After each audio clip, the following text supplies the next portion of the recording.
जय गुरु जी। गुरु जी के चरणों में कोटि कोटि प्रणाम और सुन रही संगत को भी मेरा नमस्कार। गुरु जी का बहुत बहुत शुक्रिया, उन्होंने दोबारा मौका दिया। पहले 19 नवंबर को दिया था और आज दोबारा दिया। गुरु जी का बहुत बहुत शुक्रिया। तो मैं अपना सत्संग शुरू करती हूँ गुरु जी के साथ। ब्यूटीफुल जर्नी जो कि इस जन्म में स्टार्ट हुई थी 7 मार्च 1997 1997 को। तब गुरु जी उन दिनों चंडीगढ़ में ही थे। गुरुजी 1401 सेक्टर 33 में रहते थे। तो ऑल ऑफ ए सडन उस दिन शिवरात्रि का दिन था। मैं मंदिर से आई तो हमारे कोई रिलेटिव्स हैं, वो आए, कहते कि गुरुजी के सत्संग पे चलना है। तो हमने सोचा चलो चले जाते हैं, तो चले गए। वहां पे इतना प्यारा दरबार, इतना अनोखा दरबार जो कभी आज तक नहीं देखा। 1401 के साथ एक प्लॉट खाली था जो कि अब भी खाली है। वहां पे टेंट लगे हुए थे और गुरुजी का सत्संग चल रहा था। गुरुजी इतना सुंदर रूप गुरुजी का, उन्होंने ब्राइडल रेड चोला डाला हुआ था और उतना वो राजाओं के राजा और बादशाहों के बादशाह, उनका रूप इतना सुंदर कि बयान से बाहर। तो वो बैठे हुए थे वहां। डॉली गुलेरिया जो कि पंजाबी सिंगर है, सुरिंदर कौर की डॉटर, वो पंजाबी गीत गा रही थी, शब्द भी चल रहे थे। वो ऐसे लग रहा था जैसे कहीं हम हेवन में आ गए। तो हमारी दीदी जी जो हमें लेकर गए थे, उन्होंने बोला कि माथा टेको, रेनू माथा टेको। तो 1 मिनट तो लगा कि इंसान को माथा टेके। मैं थोड़ा हिचकिचाई, पर उन्होंने दोबारा कहा रेनू माथा टेक। तो मैंने गुरुजी के माथा टेका, चरण स्पर्श किए। तो जैसे ही मैं चरण स्पर्श करके ऊपर गुरुजी की तरफ देखा तो गुरुजी ने ऐसी कृपा दृष्टि बरसाई कि निहाल कर दिया। वो कृपा दृष्टि आज तक बसी हुई है, दिल में बसी हुई है। और मेरी रूह को उन्होंने माला माल कर दिया उस कृपा दृष्टि से और सारे जन्मों जन्मों के लिए अपना बना लिया। तब बस मुझे तभी यकीन हो गया कि मैं बचपन से ही शिव जी की भगत हूँ। तो आज शिवरात्रि का दिन है कि यही है शिव जी भोलेनाथ, देवों के देव महादेव, यही है और कहीं नहीं है, यही है, यही है, यही है। तो बस वहां बैठे रहे। तो जैसे सबको पता ही है कि गुरु जी के दरबार में कितनी मौज बहारे हैं, इतनी गुरुजी की वाइब्रेशन स्ट्रॉन्ग कि वहां से हटने का दिल नहीं करता, उठने का दिल नहीं करता। पर फिर भी बच्चों ने स्कूल जाना था, अगले दिन हम उठ के आ गए किसी तरह। तो उसके बाद गुरुजी के साथ ऐसी लगन जुड़ गई कि रोज शाम को दिल करे कि गुरुजी के चले जाए। तो फिर पहले तो हम इंतजार करते थे कि इनकी दीदी आए और हमें लेकर आए, पर बाद में इतना गुरुजी का वियोग शाम को सताता था कि गुरुजी के चले जाए। मैंने अपने हस्बैंड से कहना कि गुरुजी के चले, तो इन्होंने अनमने से ले जाना। पर फिर मैंने एक दिन गुरुजी से प्रे की, गुरुजी या तो अपना प्यार छुड़ा दो या फिर मेरे हस्बैंड का भी डाल दो। आप बिलीव नहीं करोगे कि नेक्स्ट डे से ही मेरे हस्बैंड ने बोलना शुरू कर दिया गुरुजी के चले। तो बस गुरुजी के ऐसे जर्नी शुरू हो गई, रोज आते रहे। तो गुरुजी इतनी रहमत की कि मेरे से जब भी मैं माथा टेकती, इस पर चरण स्पर्श करके उठती, तो मुझसे कोई वो प्यारी सी बात कर लेते। कभी मेरे से पूछ लेते ना कि मैंने अपना नाम बता देना। फिर कभी पूछ लेते कित्थों आंदे हो, मैंने अपना सेक्टर बता देना। फिर उन्होंने कभी पूछना घर का नंबर क्या है, मैं अपने घर का नंबर दस देना। फिर ऐसे ही घर आकर मेरे हस्बैंड मुझको कहते, ले गुरु जी तेरे नाल तो बड़िया हंस हंस के गल्लां करते हैं, मैंने तो गुरु जी गल ही नहीं करते। मैंने कहा कोई बात नहीं, कल हम जाएंगे ना तो मैं आपकी इंट्रोडक्शन करवा दूंगी। तो हम नेक्स्ट डे गुरु जी के गए। तो गुरु जी सिंहासन पर नहीं बैठे थे, वो जमीन पर बैठे थे। तो हम भी जमीन पर ही बैठ गए उनके सामने। तो मैंने अपने हस्बैंड की इंट्रोडक्शन कराई, गुरु जी ये मेरे पति देव। गुरु जी ने मेरे हस्बैंड की पीठ पे 2 बार टैट किया और बोला आया करो, बैठ चंगी है तेरी। तो आई वॉज ऑन क्लाउड 9 कि महाराज ने, दुनिया के मालिक ने ऐसे कह दिया कि आई एम गुड। उसके बाद मेरे हस्बैंड ने भी बिलीव करना शुरू कर दिया कि मैं आई एम गुड। तो बस ऐसे गुरुजी के साथ हमारी जर्नी शुरू हुई। तो सारे जो 97 के जितने फंक्शन थे वो गुरुजी के सामने इतने ज्यादा वो मनोरम होते थे उनके फंक्शन कि जैसे बस स्वर्ग का नजारा, स्वर्ग धरती पर आ गया हो ऐसे लगता था। फिर बैसाखी का फंक्शन आया थोड़े दिनों बाद।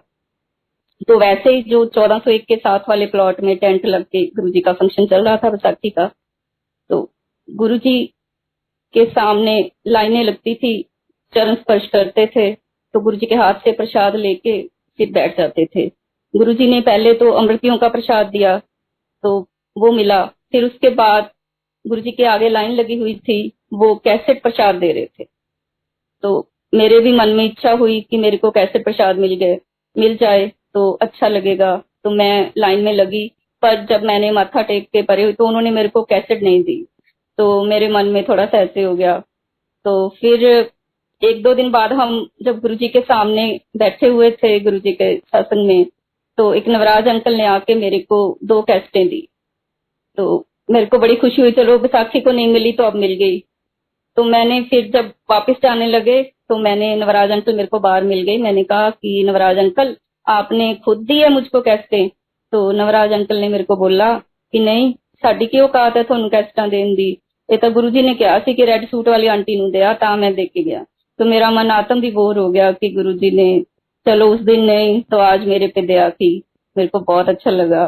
तो वो कैसेटें वहीं डोली गुलेरिया के वो फंक्शन की थी जो कि हम सब बार बार सुनते थे। उसके बाद गुरुजी के इतनी दया की उन्होंने मुझे बर्तनों की सेवा बख्शी, तो गुरुजी के भी बर्तन करने का मौका मिला गुरुजी की दया से और संगत के भी। तो एक दिन मैं किचन में बर्तन की सेवा कर रही थी, तो वहां एक लड़की थी दिव्या सूद। तो मैंने उसको पूछा कि हमें तो गुरुजी 10-11 बजे भेज देते हैं, आप कितने बजे तक रुकते हो? तो उसने कहा कि मैं तो कभी जब गुरुजी आगे रहते तब जाती हूँ, कभी 1 बजे, कभी 2 बजे, कभी 3 बजे, कभी 4 बजे सुबह। मैंने कहा अच्छा। तो मेरे मन में हुआ ऐसे कि गुरुजी की ऐसी ऑरा स्ट्रांग थी कि गुरुजी के आगे से हटने का मन नहीं करता था, दिल नहीं करता था कि हम घर जाएं, ऐसे दिल करता था कि बस हम गुरुजी के सामने बैठकर उनको देखते रहें। तो फिर उस दिन जिस दिन मैं उससे किचन में बात कर रही थी, तो गुरुजी जो कि ओमनी प्रेजेंट है, वो पल पल की, हर क्षण की क्या कहाँ हो रहा है सब उनको मालूम होता है। तो उन्होंने उस दिन हमें 12:45 बजे तक बिठाए रखा। तो मन इतना खुश हुआ कि आज मेरे मन की मुराद पूरी होगी, आज हमें ज्यादा देर बैठने का मौका मिला। तो फिर उसके बाद तो कभी 2 बजे, कभी 3 बजे तक गुरुजी बिठाए रखते थे, और कई बार 2 बजे, 3 बजे दोबारा गुरुजी लंगर करते थे। गुरुजी तो उस वक्त ही करते थे, पहले तो संगत करती थी 9-10 बजे। फिर वो गुरुजी संगत जो उनके सामने 10-12 संगत बैठी होती थी उनको दोबारा लंगर कराते थे। तो वो लंगर का स्वाद बिल्कुल अलग होता था पहले लंगर से। तो उसका स्वाद बयान नहीं किया जा सकता क्योंकि वो हेवनली होता था, एकदम हेवनली प्रसाद होता था जो गुरुजी अपनी संगत को बाद में 10-12 संगत को बैठा के अपने सामने करवाते थे। तो गुरुजी के पास से इतनी फ्रेग्रेंस आती थी, तो कई बार हम बैठे होते थे तो कई बार रोज की, कई बार जैस्मिन की, कई बार सैंडलवुड की, तो कई बार कोई मिक्स थी। तो इतनी ज्यादा फ्रेग्रेंस थी जो कि ऐसे तन मन में समा जाती थी। तो पता नहीं लगता था कि कई बार तो कि ये क्या हो रहा है, इतनी ज्यादा खुशबू के झोंके आते थे। फिर भी लॉजिक माइंड में कभी कभी ऐसे आ जाता था शायद गुरुजी कोई परफ्यूम लगाते होंगे तो भी इतनी फ्रेग्रेंस आ रही है, पर ऐसा नहीं था। एक बार ये अप्रैल 97 की बात है कि बच्चे स्कूल गए हुए थे, मैं अपने बेडरूम में बैठी मैगजीन पढ़ रही थी। उस पर एक मस्क डियर का एक आर्टिकल था। मस्क डियर के बारे में लिखा हुआ था कि मस्क डियर में एक मस्क होती है जिसकी मेडिसिन बनती हैं, उसकी थेरेप्टिक वैल्यू होती है और उसकी परफ्यूम्स बनती है, फ्रेग्रेंस बनती है, फूड की फ्लेवरिंग में काम आता है, ऐसे ऐसे कुछ कुछ था। तो फिर वो पढ़ते पढ़ते ही मैं गुरुजी के बारे में सोचने लग गई कि गुरुजी के पास तो पता नहीं कितनी कस्तूरियां होंगी जो गुरुजी के पास से इतनी खुशबू आती है। तो वो मैं मैगजीन बंद करके गुरुजी की उसमें याद में खो गई। तो इतने में ही हमारे रूम में इतनी ज्यादा फ्रेग्रेंस आई, इतनी ज्यादा फ्रेग्रेंस आई, तो गुरुजी ने मुझे बस यकीन दिला दिया कि मैं कहीं भी हूँ, बस सोचना मात्र होता है, गुरुजी प्रकट हो जाते। तो उस टाइम फर्स्ट टाइम गुरुजी ने खुशबू के रूप में अपने दर्शन मुझे हमारे घर में दिए। तो फिर एक दिन और शाम की बात बता रही हूँ कि एक दिन शाम को 6:30-7 बजे हम गुरुजी के जाने को तैयार हो रहे थे, तो एकदम से फिर दोबारा गुरुजी की खुशबू आई बड़ी तेज। मैंने अपने हस्बैंड और बच्चों को बुलाया, देखो देखो गुरुजी की खुशबू आ रही है। हम नतमस्तक हो गए, हमने हाथ जोड़े गुरुजी की उपस्थिति को समझकर अपने घर में। तो उस दिन जब हम 10-11 बजे वापिस आ रहे थे गुरुजी के सत्संग से, तो हमें नवराज अंकल मिल गए वहां बाहर ही गुरु जी के। तो फिर उन्होंने बोला कि चोपड़ा आंटी आज शामी ना गुरु जी थानू याद कर रहे। मैं क्या याद कर रहे सी, किस तरह? मुझे को इतना अच्छा लगा, मुझे ना चीज तो गुरु जी याद कर रहे थे। मैंने कहा कैसे? कहते कि गुरु जी पूछते सी कि भांडे कौन मांजदा है।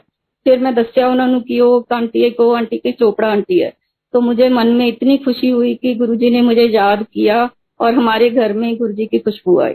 तो ऐसे ही गुरु जी अपना प्यार, इतना प्यार दिया गुरु जी ने, वो प्यार याद करके मन आत्म विभोर हो जाता है। तो फिर एक मैं आपको 15 अप्रैल की भी बात सुनाती हूँ। 15 अप्रैल की बात है कि एक धनुआ आंटी आते थे उन दिनों सत्संग में। तो उन्होंने हमें इनवाइट किया कि मेरा ये एड्रेस है, मैं 5 सेक्टर में रहती हूँ, कल गुरुजी ने ना अपनी संगत के साथ हमारे घर में आना है, आपने भी आना। तो ठीक है, अगले दिन हम फिर उनके घर चले गए। तो जब उनके घर गए तो उनके ड्राइंग रूम में संगत बैठी हुई थी। डॉली गुलेरिया अपनी सिंगिंग का प्रोग्राम दे रही थी।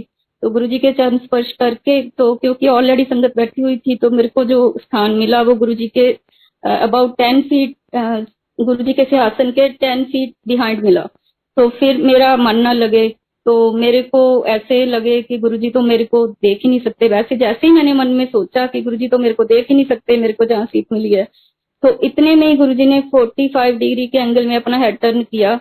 गुरुजी की आंख से एक ब्लू और सिल्वर रे निकली जो कि मुझे पेनिट्रेट की। तो वो रे इतनी ज्यादा स्ट्रॉन्ग थी जो कि मेरे तन मन को हिला गई।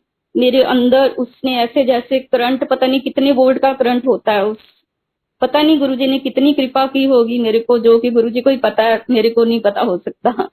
फिर गुरुजी ने मेरी मदर इन लॉ का भी क्योर किया था। तो उसके बाद एक दिन क्या हुआ कि मैं गुरुजी के प्रसाद लेने, क्योंकि गुरुजी अपने हाथ से 6-7 बार प्रसाद देते थे। पहले तो वो हलवे का प्रसाद देते थे जो कि एक हाथ से देते थे, हमारे 2-2 हाथ में नहीं समाता था।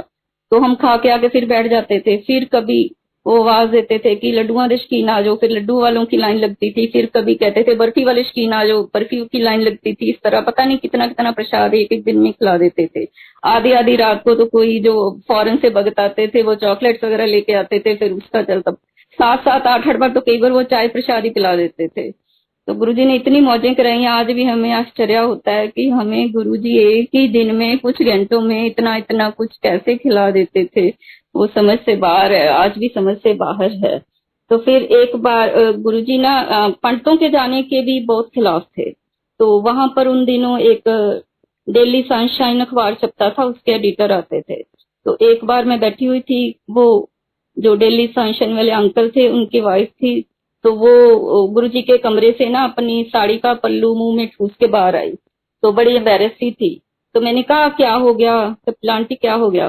तो वो कहते कि मैंने ना गुरुजी आज ना मेरी चोरी पकड़ ली। मैंने कहा क्यों, क्या हो गया? कहते आज मैं पंडित के गई थी तो गुरुजी मैनू कहंदे ले तू पंडितां दे गई सी, पंडितां दे की करन जानी है, पंडितां दे थोड़े जाईदा हुंदा है, ऐसे चक्कर च पांदे, ऐसे चक्कर च पांदे, दिमाग खराब कर दिंदे आ।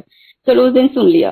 फिर एक दिन क्या हुआ, तो बर्तन वगैरह सब हो गए थे गुरुजी के सामने, 8-10 संगत थी।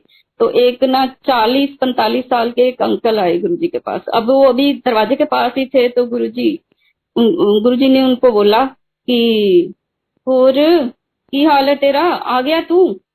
बोता हाथ उठ ना देखा कर, तेरा दिमाग खराब हो जाऊगा, हाथ उठ देखना छोड़ दे। तो वो गुरुजी के पास आके कान में कुछ खुसे खुसे करने लग गया, धीरे धीरे बोलने लग गया। तो मैं गुरुजी से 3-4 फीट की दूरी पे बैठी थी। तो मैं क्रीप कर करके, क्रॉल कर करके आगे चली गई। तो मैंने गुरुजी को बोला गुरुजी इनको मेरा हाथ भी दिखवा दो।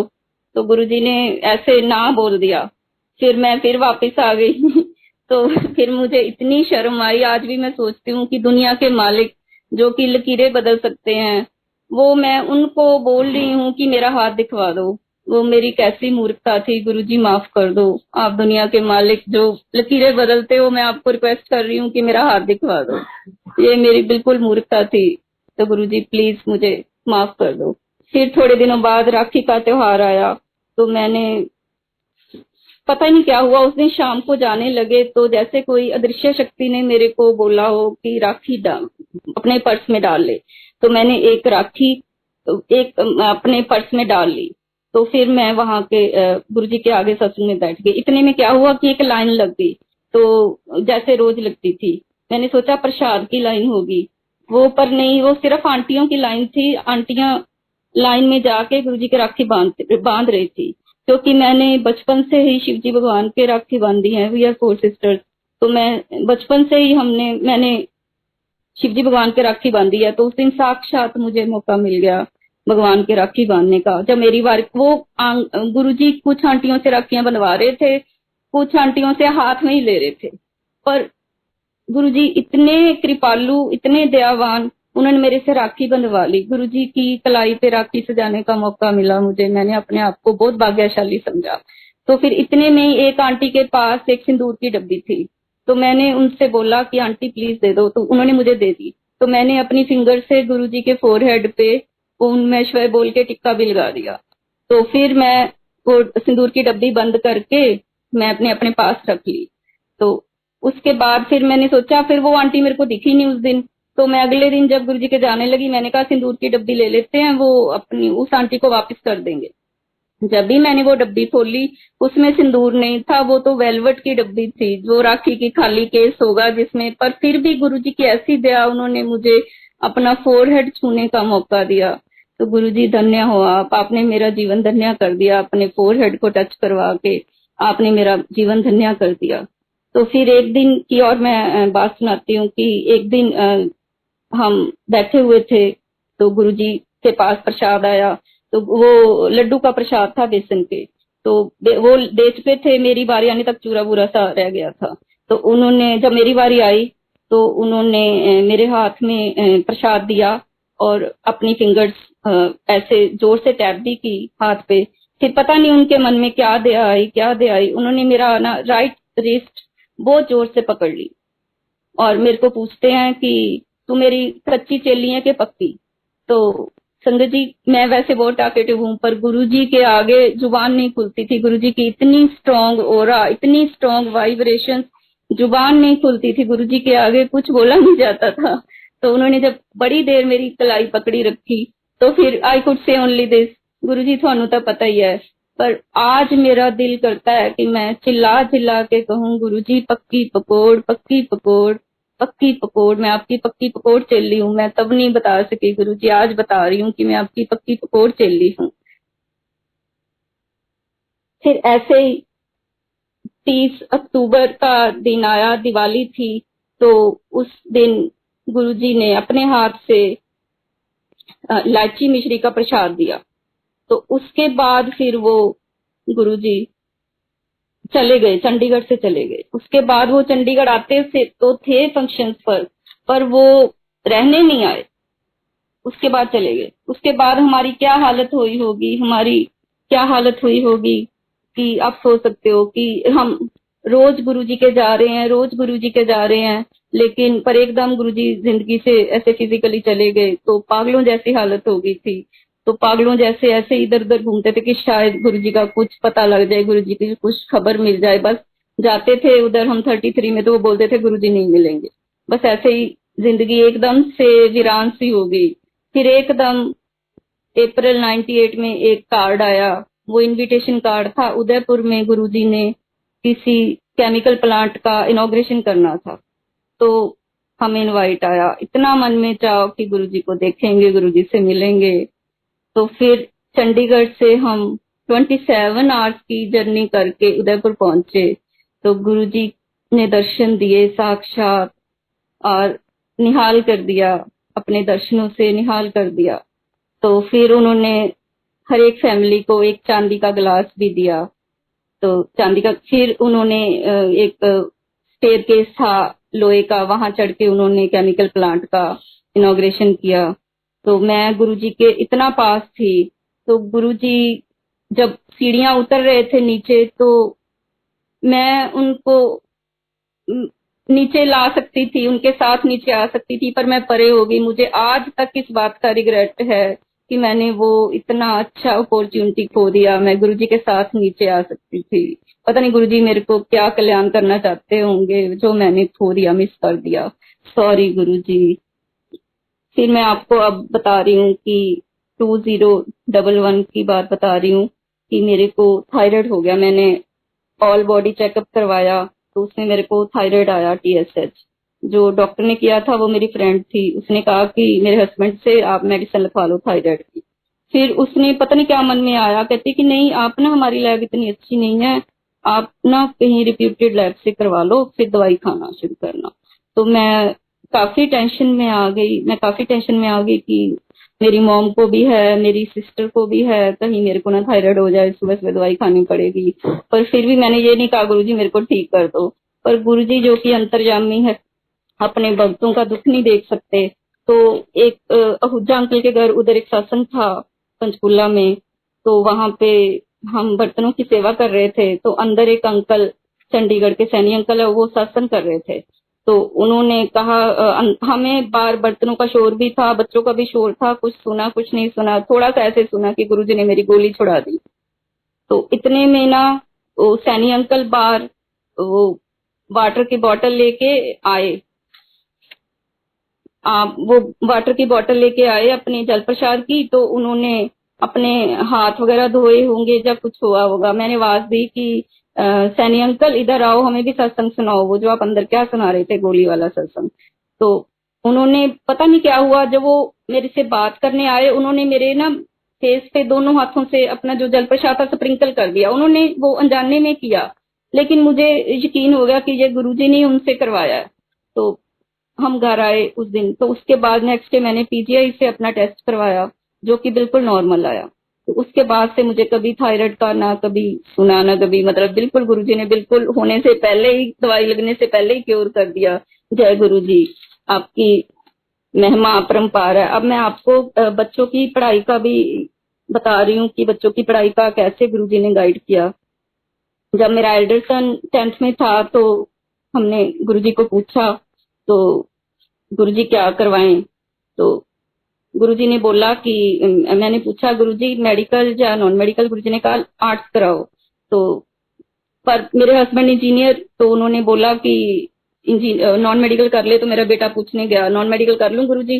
तो गुरुजी ने कहा औखी है। चलो एनी हाउ उसने नॉन मेडिकल की और उसने लॉ का ऐसे ही एग्जाम दे दिया। तो उसकी लॉ में अच्छे रैंक आ गया, ऑल इंडिया 18 रैंक आ गया। तो उसने कहा कि मैं लॉ करनी है, पापा का इंजीनियरिंग करनी है। तो गुरुजी एम्पायर स्टेट में बैठे हुए थे सिंहासन पे दिल्ली में साक्षात, तब गुरुजी फिजिकल फॉर्म में थे। तो मैं, गुरुजी मौका दे देते थे बात करने का, तो मैं हाथ जोड़ के गुरुजी के आगे गई। मैंने कहा गुरुजी एक गल कर ला। गुरुजी ने कहा हाँ। तो मैंने कहा गुरुजी बेटे दी इंजीनियरिंग कॉलेज च भी होगी, लॉ कॉलेज च भी होगी, की करे? गुरुजी ने अपनी सिंहासन के आम पे 3 बार टिक किया और बोला लॉ लॉ लॉ करे। तो फिर गुरुजी के कहने के अनुसार उसने लॉ करी and he is doing well. तो ऐसे ही मैं अपने यंगर सन की बात बताती हूँ कि यंगर सन के टाइम तो गुरुजी फिजिकली नहीं थे, तो फिर मन में बड़ा डाउट था कि क्या करे क्या ना करे। तो फिर एक दिन डॉक्टर पुनीत ने कहा कि बद्दी में आंटी सत्संग है गुरुजी का, दिल्ली से 2 बसेज आ रही हैं, तो आप भी आ जाओ। तो हम चले गए। तो वहां पे उस दिन जब हम वापस आए तो आई स्लेप्ट। तो मुझे गुरुजी का ड्रीम आया। गुरुजी ने पूछा होर की हाल है बच्चों का, छोटा बन गया इंजीनियर? तो इस तरह फिर गुरुजी ने जो हमें बताया कि गुरुजी के कहने के अनुसार छोटे बेटे ने इंजीनियरिंग करी। तो ऐसे ही उसकी हायर स्टडीज का था। तो 2014 में पंचकुला में सत्संग था, तो वहां पे एक डॉक्टर आंटी है, वो आए मेरे पास। तो वो मुझे कहते कि मुझे ना रात को गुरुजी का ड्रीम आया, उसमें से तू मुझे बोल रहा है कि गुरुजी ने मेरी एडमिशन फॉरेन की यूनिवर्सिटी में करवा दी। तो इस तरह ही गुरुजी ने फिर उसकी हायर स्टडीज का भी बता दिया। तो subsequently he went to US for higher studies. तो अब मैं थोड़ा सा आपको और बता रही हूँ कि 2012 में हम अमेरिका गए घूमने। तो वहां पे बच्चे संगत मिस कर रहे थे, उन्होंने इंटरनेट से संगत का एड्रेस देखा, तो हम संगत से मिलने गए। तो उन दिनों वहां पे सिर्फ 4-5 संगत होती थी। तो उन्होंने हमें बहुत रिस्पेक्ट दी। तो मुझे एम्बेरसमेंट हो रही थी कि वो हमें इतनी रिस्पेक्ट क्यों दे रहे हैं, हम मामूली से इंसान हैं, हमें इतनी रिस्पेक्ट तो हम डिजर्व भी नहीं कर रहे, वो क्यों दे रहे हैं हमें? वो सिर्फ इसलिए कि हमने गुरुजी के दर्शन करे हुए हैं, हमने गुरुजी से बात करी हुई है, हमने गुरुजी से टच करा हुआ है, बस ऐसे ही, सिर्फ इसीलिए। तो वो आंटी हमसे पूछी जा रही थी कि गुरुजी कैसे बातें करते थे, क्या करते थे, कैसे चलते थे। मैं I was ranking out my brain, और मैं सारा कुछ याद कर करके उनको बता रही थी कि गुरुजी ये करते थे, गुरुजी वो करते थे। तो फिर हम वापस आए, हम 20 जनवरी 2013 को वापस आए इंडिया।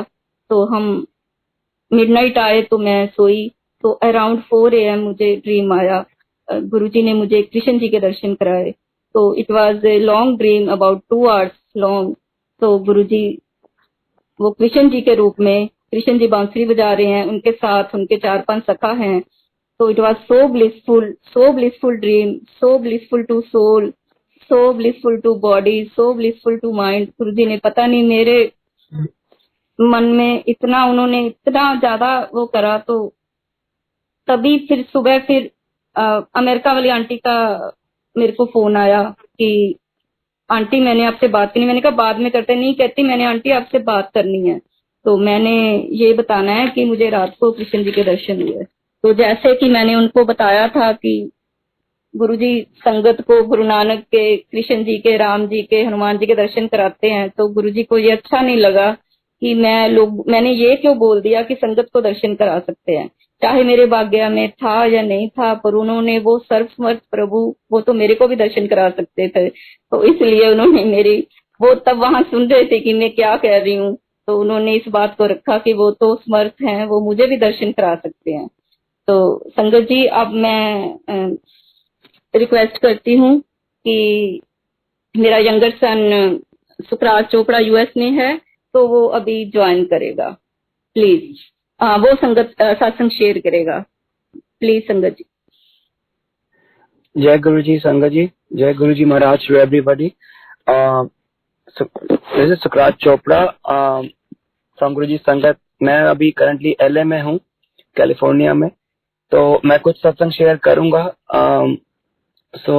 जब हम जाना शुरू हुए थे 97 में, तो आई वॉज 4 साल का था मैं, 4.5 साल का। तो एक अलग कनेक्शन, लाइक एक अलग डिफरेंस था कि वहां पे कोई हमें रोक टोक नहीं होती, पर हम भी चुपचाप से गुरु जी के सामने एक ऐसी ऑरा होती थी कि जितनी भी समझ थी, पर ऐसा नहीं कि वहां पे कुछ हम मतलब शैतानी कर रहे हैं। गुरु जी के सामने बैठे, बाहर हम सारे बच्चे संगत खेलते होते थे, पर एक अलग सा एक कनेक्शन होता था। जो मतलब वो शब्द जो उस टाइम चलते थे, वो आज भी एक अलग डीप कनेक्शन और एक अलग जगह है मतलब दिल में।